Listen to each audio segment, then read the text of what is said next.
स्वागत है आप सभी का। ब्रेक के बाद राजभवन के पास चुनाव आयोग का एक लिफाफा है जिसको लेकर करीब 2 महीने पहले सूबे की सियासत काफी गरमाई थी। लिफाफा तो बंद है लेकिन इस पर सियासत खुली हुई है और बीच बीच में इसको लेकर बयानबाजी का दौर भी चलता रहता है। यह स्पष्ट है लिफाफे में क्या है ये कोई नहीं जानता। सरकार के भविष्य से जुड़े इस लिफाफे में कुछ ना कुछ तो होगा ही। बस इसी को लेकर सत्ता पक्ष बेचैन है। कांग्रेस कोटे से सरकार में मंत्री बन्ना गुप्ता कहते हैं कि झारखंड में राष्ट्रपति शासन लगा दिया जाए। उनके बयान को कांग्रेस लिफाफे से जोड़कर बताती है। इसके पीछे बीजेपी का हाथ मानती है। लगातार कई महीने बीत गए। भारतीय जनता पार्टी सियासत पे सियासत कर रही है। अधिकारियों में, जनता में भ्रम की स्थिति उत्पन्न हो गई है। सरकार आपके द्वार कार्यक्रम शुरू है। उसके बावजूद जिस प्रकार भारतीय जनता पार्टी अपनी सियासत रोटी चमकाने के लिए महागठबंधन सरकार पर आरोपों की झड़ी लगा दे रही है, तो महामहिम इस राज्य के अभिभावक हैं। कम से कम एक अभिभावक के रूप में उनको उस लिफाफे में क्या सच्चाई है ये तो राज्य की जनता को अवगत करा ही देना चाहिए। इधर लिफाफे को लेकर राज्य की राजनीति कभी तेज होती है तो कभी शांत पड़ जाती है। लिफाफा आए अब 2 महीने का वक्त गुजर गया है लेकिन अभी तक ये नहीं खुला है। इसको लेकर सत्ता पक्ष बीजेपी पर और बीजेपी सत्ता पक्ष पर हमला करती है। बीजेपी के वरिष्ठ नेता सीपी सिंह ने कहा है कि किसी के कहने से लिफाफा नहीं खुलता है। तो मैं ये कहूँगा कि राष्ट्रपति शासन लगा दिया जाए, ये कर दिया जाए। अरे भैया, एक आपके कहने से थोड़े होगा। ये तो स्थितियाँ परिस्थितियाँ ही निर्भर करती है कि राष्ट्रपति शासन लगेगा या नहीं लगेगा। बात ऐसा है कि आजकल देखते होंगे आप कि जब से एक तरह से 1932 का खतियान का सरकार ने घोषणा किया लॉलीपॉप देने का, तब से बन्ना गुप्ता जी भोजपुरी ज़्यादा बोलते हैं। मुख्यमंत्री के माइनिंग लीज मामले को लेकर लिफाफा राजभवन में पड़ा हुआ है। लिफाफा खोलने के लिए पूरी ताकत लगाई जा रही है लेकिन राजभवन के अनुसार लिफाफा है कि आसानी से खुलता ही नहीं। कैमरामैन कौशल के साथ रांची से न्यूजीलैंड भारत के लिए राजेश कुमार की रिपोर्ट। तो अजय हमारे सहयोगी हमारे साथ लाइव जुड़े हुए, सीधे उनका ही रुख करते हैं और उनसे ही चर्चा को आगे बढ़ाते हैं। अजय, लिफाफा, अपने जीवन में मैंने लिफाफा के बारे में सबसे ज्यादा सुना था शादियों का जब दौर चलता है तो गेस्ट ने क्या लिफाफे में क्या कुछ संदेश दिया है, ब्लेसिंग्स दी है या कितने पैसे दिए हैं। तो शादी जब कंप्लीट हो जाती है तो पूरा परिवार मिलकर देखता है कि फूफा जी ने क्या दिया है, मौसा जी ने क्या दिया है, चाचा जी ने क्या दिया है। उस वक्त लिफाफे की बहुत चर्चा होती है लेकिन पहली बार सियासत में लिफाफे की चर्चा मैं देख रहा हूं। देखिए सारिफ, आपको मैं थोड़ा फ्लैशबैक में ले जाना चाहता हूं। राज्य के 5 विश्वविद्यालयों में कुलपति की नियुक्ति होनी थी और एक अखबार ने राजभवन की रिपोर्ट के पहले उन तमाम कुलपतियों के नाम अखबार में छाप दिए जिनका नोटिफिकेशन राजभवन से होना था। 5 में से 4 नाम सही थे और एक नाम सूत्र से माध्यम से कई बार गड़बड़ियां हो जाती है और राजभवन ने 12 घंटे के भीतर रिएक्ट किया था और ये कहा था संबंधित अखबार को कि आपने कुलपतियों के नाम क्यों गलत छाप दिए और बजाबता अगले दिन राजभवन के माध्यम से यह दबाव बनाया गया कि आप इसका खंडन छापे कि ऐसी कोई चर्चा अभी नहीं है। और 2 दिन बाद जब लिस्ट जारी हुई कुलपतियों की तो तमाम लिस्ट वही थे जो अखबार ने छापा था। मेरे कहने का मतलब यह है कि जो राजभवन एक सूची पर इतना ज्यादा व्यग्र हो जाता है, एक सूची पर इतना ज्यादा सक्रियता दिखाता है कि नाम गलत ना हो जाए, लिहाजा आपने क्यों छापा, वही राजभवन पिछले 2 महीने से ये बताने की स्थिति में नहीं है कि आखिर जो चुनाव आयोग से लिफाफा आया है राज्य के मुख्यमंत्री हेमंत सोरेन के लिए, उसका मजमून क्या है, क्या कुछ लिखा गया है। जाहिर सी बात है राजभवन की निष्पक्षता पर सवाल उठ रहे हैं। मैं ये नहीं कह रहा हूं कि राजभवन दबाव में आ गया है या फिर राजभवन किसी के आदेश पर काम कर रहा है, लेकिन जब आप चुप्पी साधे रहेंगे लगातार तो आप पर सवाल उठेंगे और आप महामहिम होते हुए ये कह देना कि गोंद इतना ज्यादा है लिफाफा में कि वो खुल नहीं रहा है, ये आपकी गंभीरता को कम करता है। मेरा कहीं से राजभवन पर कोई टीका टिप्पणी नहीं है, लेकिन मैं वो फ्लैशबैक की कहानी मैंने इसलिए सुनाने की कोशिश की कि राजभवन सक्रिय रहता है, उन्हें जानकारी होगी राजभवन को कि कितनी ज्यादा चर्चा हो रही है उस लिफाफे की जो अब तक नहीं खुला है। लेकिन शायद राजभवन किसी नए चैप्टर का इंतजार कर रहा हो। फिलहाल ये आज इस साल का दूसरा सूर्य ग्रहण था। हमने आज बात की थी डॉक्टर नरेंद्र कुमार से। नरेंद्र कुमार का परिचय ये है कि ये Jharkhand state committee centre for astrology study and research for public welfare Jamshedpur के ये प्रेसिडेंट हैं। और ये बाबा जी नहीं है, ताबीज वाले बाबा नहीं है। इन्होंने कहा कि लिफाफा में जो कुछ भी हो, मौजूदा सरकार को इस सूर्य ग्रहण से बहुत ज्यादा लाभ मिलने वाला है। सरकार स्थिर रहेगी और विधानसभा के चुनाव भी तय वक्त पर होंगे। मतलब साफ है कि सूर्य ग्रहण का जो असर है, कई प्रकार के असर होते हैं, नकारात्मक सकारात्मक। जिस दिन 15 नवंबर 2000 को राज्य का गठन हुआ और उस हिसाब किताब से देखेंगे तो पूरी गणना उन्होंने लगभग 2.5 घंटे की गणना के बाद वो न्यूज 11 से बातचीत के लिए तैयार हुए डॉक्टर नरेंद्र कुमार। लगभग मैं 2.5 घंटे कह रहा हूँ, पूरा गुना भाग जोड़ घटाव उन्होंने किया। 4 लैपटॉप को खोलकर देखा कि क्या कुछ कहता है राज्य का भविष्य। हमने सीधे जानना चाहा कि राज्य का भविष्य क्या वक्त से पहले चुनाव की घंटी बजाता है सूर्य ग्रहण।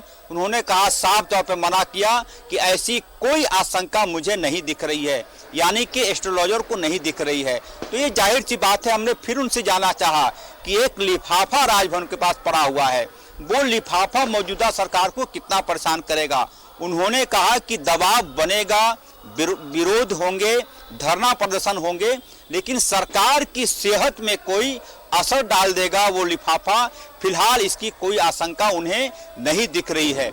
मतलब साफ है सारी कि सूर्य ग्रहण का सकारात्मक असर राज्य की 3.25 करोड़ जनता के लिए है। मैं व्यक्तिगत असर की बात नहीं कर रहा हूं कि किस राशि पर कौन सा असर करेगा।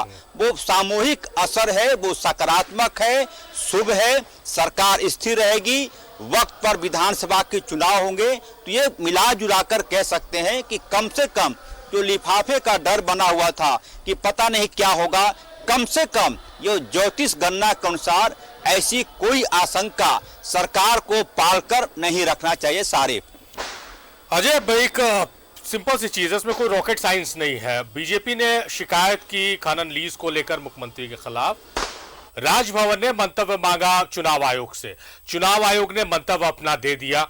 अब इसको सार्वजनिक करने में या बताने में, क्योंकि जो सारा प्रोसेस हुआ शिकायत से लेकर मंतव्य मांगने और मंतव्य देने तक, ये तमाम चीजें न्यूज प्रेस मीडिया के जरिए दर्शकों तक, व्यूअर्स तक, झारखंडियों तक पहुंच चुकी है। अब लोग पत्रकारों से भी सवाल करने लगे कि आप लोगों को पता होगा कि क्या कुछ हुआ है, तो उसको सार्वजनिक करने या उस लिफाफे में क्या है, इसमें कहीं कोई इफबट तो नहीं होना चाहिए। तो फिर ये देरी क्यों? आपको, मेरे तो समझ से परे, अगर आपको समझ में आ रहा हो तो।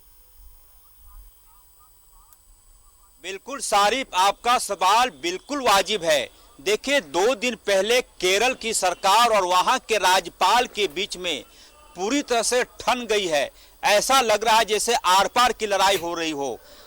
केरल की घटना का जिक्र मैं इसलिए कर रहा हूं कि जो कुलपति होते हैं, राज्य के जो विश्वविद्यालय होते हैं, उसके कुलाधिपति राज्यपाल होते हैं। केरल के राज्यपाल ने किया क्या कि तमाम कुलपतियों को यह आदेश दिया कि आप 24 घंटे के भीतर अपना इस्तीफा राजभवन को भेजें और नए सिरे से नियुक्ति होगी। तर्क यह था कि कुलपतियों की नियुक्ति में नियमों का पालन नहीं किया गया। जाहिर सी बात है, राजभवन का अधिकार है, होना चाहिए, लेकिन आप क्या राज्य के मुख्यमंत्री से नहीं पूछेंगे कि ऐसा हुआ है, क्या किया जाना चाहिए? देखिए, राजभवन बेशक राज्यपाल के नाम पे सरकारें चलती है, राष्ट्रपति के नाम पर केंद्र की सरकारें चलती है, लेकिन एग्जीक्यूटिव पावर राज्य के मुख्यमंत्री का होता है। जाहिर सी बात है, मैं ये बात फिर कह रहा हूं कि आप चुप्पी साधे रहेंगे, आप पर सवाल उठेगा, तमाम तरह के सवाल उठेंगे। अब तो कई प्रकार के लोग मजाक भी करने लगे हैं, उसको ऑन द रिकॉर्ड स्क्रीन पर नहीं बोला जा सकता। राजभवन को लेकर, राज्यपाल को लेकर कई बार प्रेस कॉन्फ्रेंस किसी का शुरू होता है, चाहे वो भारतीय जनता पार्टी के लोग हों या फिर झारखंड मुक्ति मोर्चा के लोग हों, जब प्रेस कॉन्फ्रेंस शुरू होने के पहले का जो आप माहौल में बताने की कोशिश करूंगा, कई बार लिफाफे की चर्चा होती है तो ऐसा लगता है कि ये मजाक का विषय बन गया है। आपके पास चुनाव आयोग का निर्देश है, आप बताइए कि ये आपने गुनाह किया है और इस गुनाह की ये सजा है। यदि आप देखिए राज्य के मुख्यमंत्री ने यह भी कहा था कि यदि कल को उनका पद असंवैधानिक घोषित हो जाए, मतलब यह कि जो मौजूदा काम चल रहा है पिछले 2 महीने का, वो तमाम असंवैधानिक लोग कर रहे हैं, ये मुख्यमंत्री का सवाल था। लिहाजा मुझे लगता है कि जितनी देर होगी उतने ज्यादा सवाल उठेंगे और किस किस का मुंह आप रोकेंगे। ठीक है, भारतीय जनता पार्टी के लोगों का तर्क है कि राज्यपाल का ये विवेकाधिकार है कि वो कब फैसला लेते हैं, लेकिन कब तक? 7 दिन 14 दिन खुद जब राज्यपाल से मिलने के लिए झारखंड मुक्ति मोर्चा का प्रतिनिधि मंडल गया था तो वो वहां से दावा ये किया गया था झारखंड मुक्ति मोर्चा के नेताओं के द्वारा कि 48 घंटे के भीतर सारी बातें साफ हो जाएंगी। ये उम्मीद जताई जा रही थी कि लिफाफा में जो कुछ है उस पर अपना राज्यपाल फैसला देंगे। मुझे मेरा जो अब विवेक कहता है, मेरी जो बुद्धि कहती है कि ये एक मनोवैज्ञानिक दबाव बनाने की कोशिश है सरकार पर कि आप परेशान रहें, आप चिड़चिड़ापन रहे आपके सरकार में, अधिकारी काम नहीं कर पाए। और ऐसे ही चूंकि अब 2-3 साल अमूमन मौजूदा सरकार का पूरा हो रहा है और 2 सालों का वक्त बचा है, जाहिर सी बात है ऐसे में सरकार को यदि भारतीय जनता पार्टी के लोगों ने या फिर किसी माध्यम से डिस्टर्बेंस करने की कोशिश की तो इसका पॉजिटिव असर मौजूदा सरकार यानी कि झारखंड मुक्ति मोर्चा, कांग्रेस, आरजेडी के लोग उठाकर ले जाएंगे। मुझे लगता है कि विपक्ष इस बात को भली भांति समझता है कि जिस प्रकार से निर्णय हुए राज्य के मुख्यमंत्री के द्वारा, कई निर्णय, चाहे आप 1932 के खातियान का मामला ले ले, ओबीसी आरक्षण का मामला ले ले, और सबसे अहम ओल्ड जो पुरानी पेंशन व्यवस्था, ये मैं कह रहा हूं ये क्रांतिकारी फैसला था राज्य सरकार का। आप किसी व्यक्ति को पेंशन का अधिकार दे रहे हैं, इसका मतलब यह है कि ऐसे लोग जिनके घर में बेटा है, बेटियां, वो उन पर यदि दगाबाज वो कल को निकल जाता है तो कम से कम उनके लिए बुढ़ापे की लाठी के तौर पर पेंशन उनके हाथ में होगा। खुद मुख्यमंत्री ने भी कहा था फुटबॉल मैदान में जब ओल्ड पेंशन की मांग हो रही थी, उन्होंने कहा था कि मैं एक ऐसा सहारा आपको देने जा रहा हूं जो आपके पुत्र से बढ़कर होगा। जी, जाहिर तौर पर अजय, महत्वपूर्ण जानकारी आप दे रहे हैं, हम चर्चा को आगे बढ़ाना चाहते हैं लेकिन समय की कमी हमारे पास। और आपने जो कहा कि आपकी जो पत्रकारिता या आपका तजुर्बा जो कह रहा है कि एक प्रेशर पॉलिटिक्स बनाने के लिए लिफाफे को नहीं खोला जा रहा, मैं भी आपकी इस बात से इत्तेफाक रखता हूं। बहुत शुक्रिया, बहुत बहुत शुक्रिया अजय आपका, आप महत्वपूर्ण जानकारियों के साथ जुड़े, आपका शुक्रिया।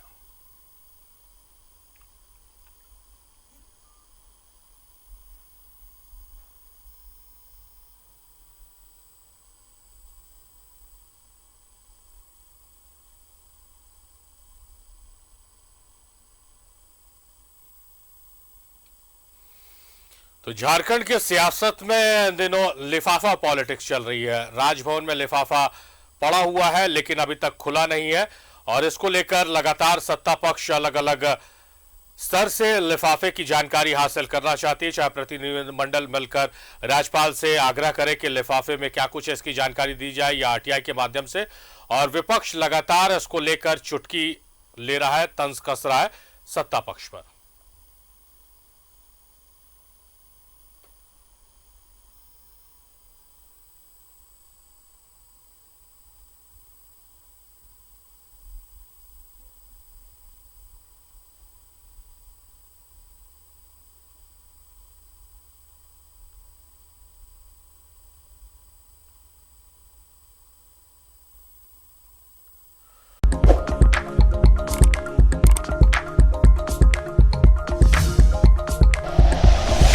Like and share videos, subscribe करें हमारा चैनल और प्रेस करें बेल आइकॉन। News 11 भारत, सच है तो दिखेगा।